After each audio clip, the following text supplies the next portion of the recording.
Hi everyone, and welcome back to Neurodivergence and Literature, where we look at characters from classic literature and examine the traits that neurodivergent people can relate to. Now, before we start, I would like to make a few things perfectly clear. First of all, I'm not saying that any of these characters are neurodivergent. I don't armchair diagnose people, even fictional characters. All I am saying is that these characters have traits that neurodivergent people can strongly relate to. The traits themselves may or may not be neurodivergent in nature, but some of them can often be secondary symptoms of neurodivergence, which is why neurodivergent people can relate to their quirks and struggles. And, as a neurodivergent person myself, I am speaking from my personal experience of relating to these characters for those exact reasons.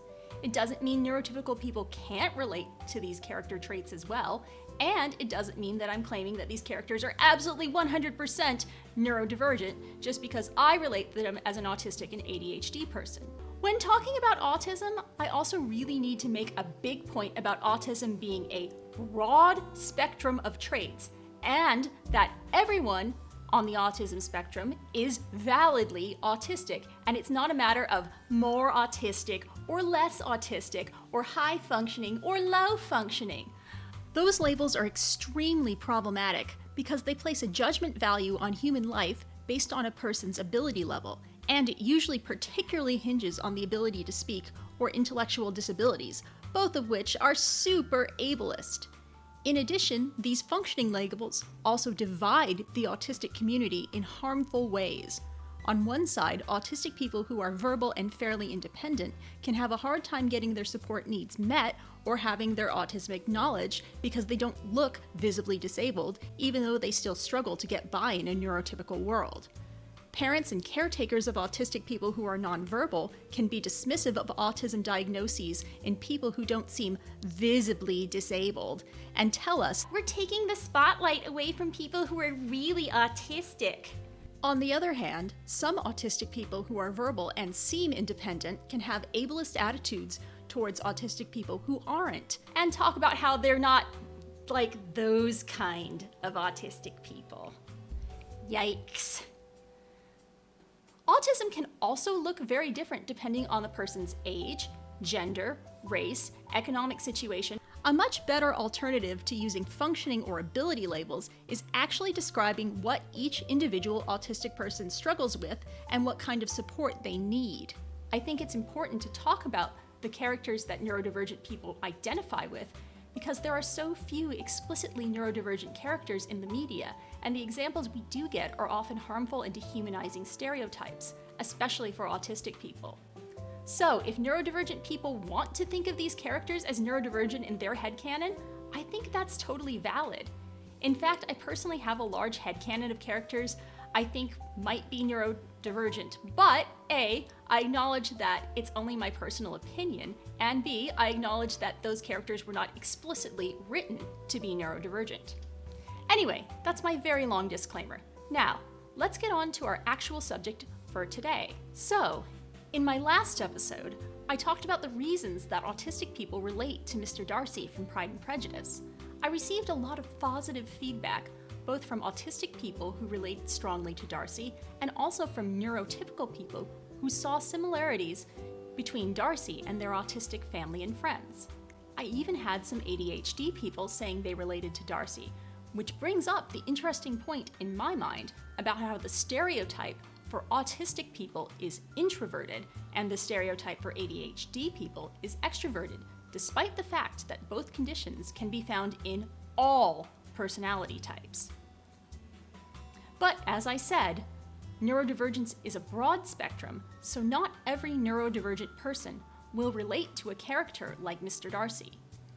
So, since the last character I covered was male and introverted, for my next character study, I thought I would pick a female character with a very different personality.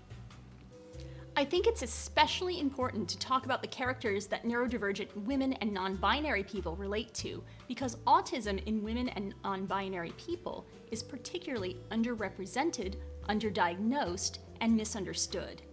The original case studies for both autism and ADHD focused on boys, and the lack of data about autism and ADHD in other genders still contributes to their underdiagnosis today. Autistic and ADHD people who have been socialized female tend to be much better at masking their symptoms, but that doesn't mean that they still don't struggle, and this masking of symptoms instead of addressing the problem takes a serious toll on their mental health. I know that before I was diagnosed, I lived in constant anxiety that I was somehow weird or defective, and if I didn't perform in a socially acceptable way, no one would like me. Many autistic and ADHD people have described this as feeling like they're wearing a mask or play acting. Anyway, our character study for today is Jo March, the heroine from Louisa May Alcott's novel, Little Women. To my knowledge, not a lot has been said about Jo as someone whom neurodivergent people can relate to, but I, as an autistic and ADHD person, have related to her strongly both as a kid and as an adult. And here are some reasons why. Number 1, Jo has special interests. Autistic and ADHD people are passionate about the things they love with an intensity that astounds neurotypical people. They think we're obsessed or single-minded, and our love of these things is pathologized even though they're usually the things that bring us the most joy. Some of us have many special interests, some have only 1 or 2, but neurodivergent people with special interests have a lot in common. They obsessively research their special interests, write books about them, make art, and endlessly talk about them, and often make the special interest into a career if they can. Jo, of course, is a writer, and that's her primary special interest, but she also loves acting, ice skating, and reading novels. I love the scene early in the novel when Jo and Meg are at a party, and Jo hears the boys talking about ice skating, and she really badly wants to go join their conversation, but Meg won't let her because it wouldn't be ladylike to be the only girl talking with a bunch of boys. Jo doesn't care, of course, because she loves ice skating. Most of my special interests as a kid were male-coded activities: Star Trek, Star Wars, Major League Baseball, and video games. And I relate to Jo wanting to go hang out with the guys because she shares their interests. On the subject of Jo's writing career, it takes extreme dedication to make it as a writer, and the way Jo spends as much time as possible doing the things she loves and couldn't conceive of doing anything else for a vocation is something I also strongly relate to. Jo literally says she can't live without her writing, and that's exactly how neurodivergent people feel about our interests. Number 2, Jo finds gender rules to be stifling and arbitrary. Autistic and ADHD people tend to hate gender rules. Many of us are genderqueer, especially in the autistic community, and even those of us who are cisgendered tend to perform our gender in unconventional ways and not care if the things we like are considered unusual or inappropriate for our gender. Throughout the novel, Jo rejects the conventional ideas of female roles, and we find this relatable.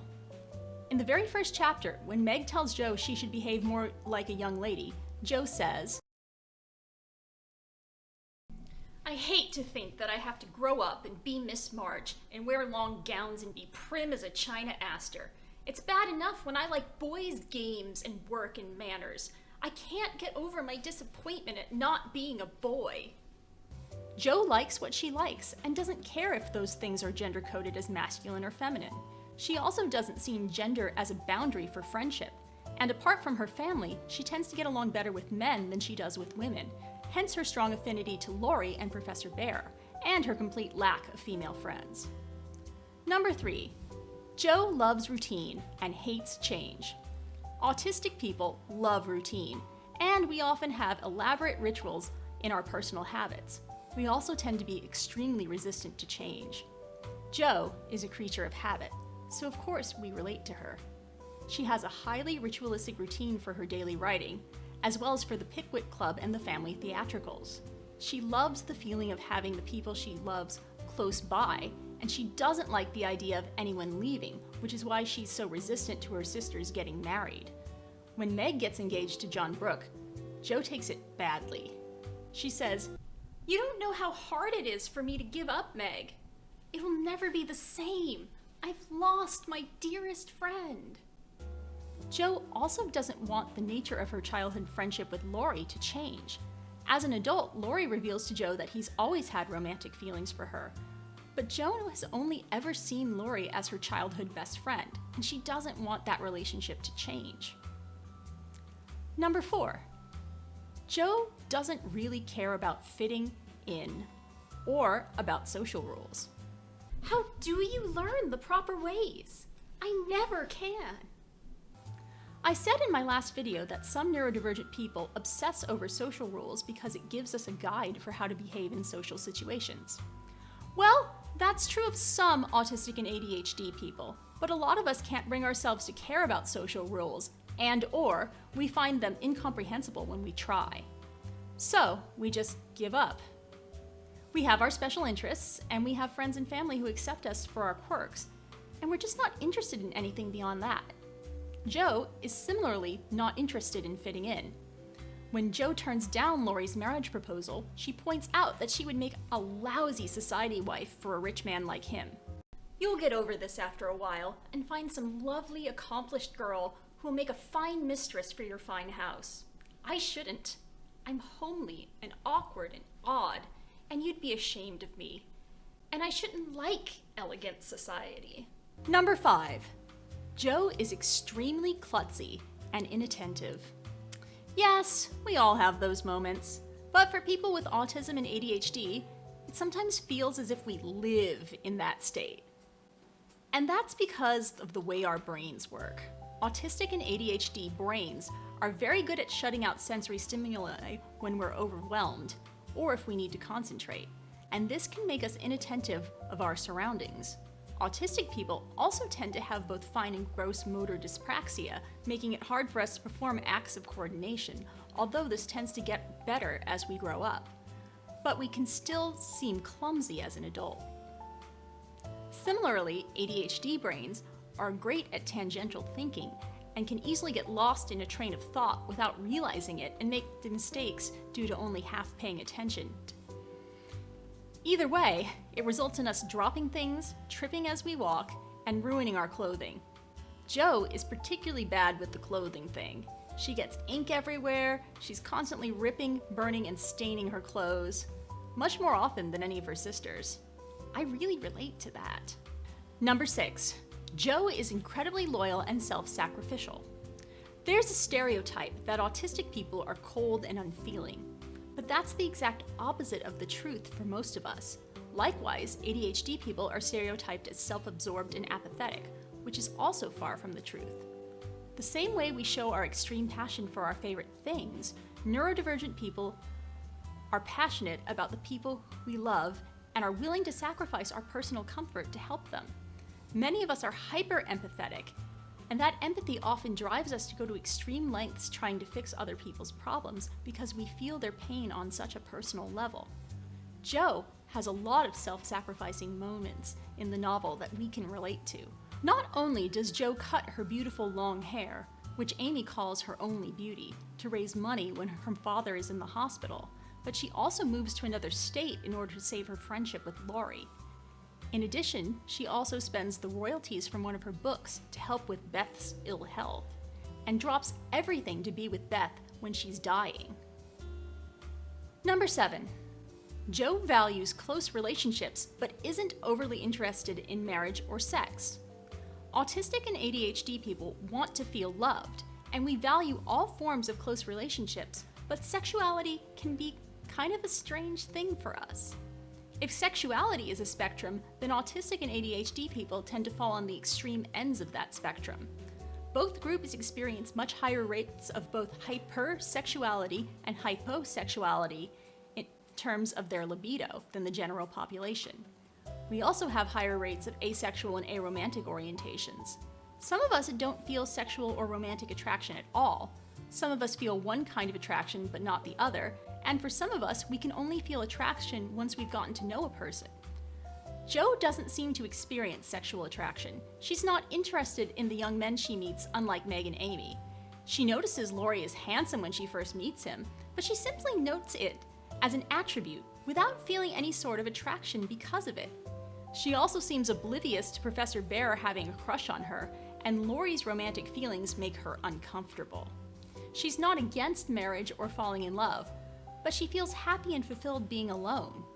She changes her mind about marriage because it's the only way she can be secure of lifelong companionship, and this becomes especially important to her when she loses the companionship of her sisters through death and marriage. She is resistant to Meg's marriage, and then, when Beth dies and Amy marries Laurie, Jo tells Marmee, "But you're right about one thing. I am lonely. And perhaps, if Teddy had asked again, I might have said yes. Not because I love him anymore, but because I care more to be loved than I did when he went away." Note that she clearly would not be marrying him for romantic love, since she says that her feelings of platonic affection have not changed, but rather, Jo has become aware of how lonely she is, and she craves the companionship of a committed relationship. Louisa May Alcott famously didn't want her heroine to get married, but was forced to write that ending by her publishers. I think Jo's affection for Professor Bear is very real, but I don't think it's rooted in sexual or romantic attraction, but rather Jo recognizes in him a platonic soulmate, and I think that's a perfectly valid reason for getting married. So anyway, that's my list of traits that I, as an autistic and ADHD person, relate to in Jo March. Of course, everyone is free to come to their own conclusions, and my experience is not representative of the whole broad spectrum of neurodivergence. Also, once again, please remember that I'm not saying that Jo is neurodivergent or that the traits I described only exist in the realm of neurodivergence. They're just fairly common there.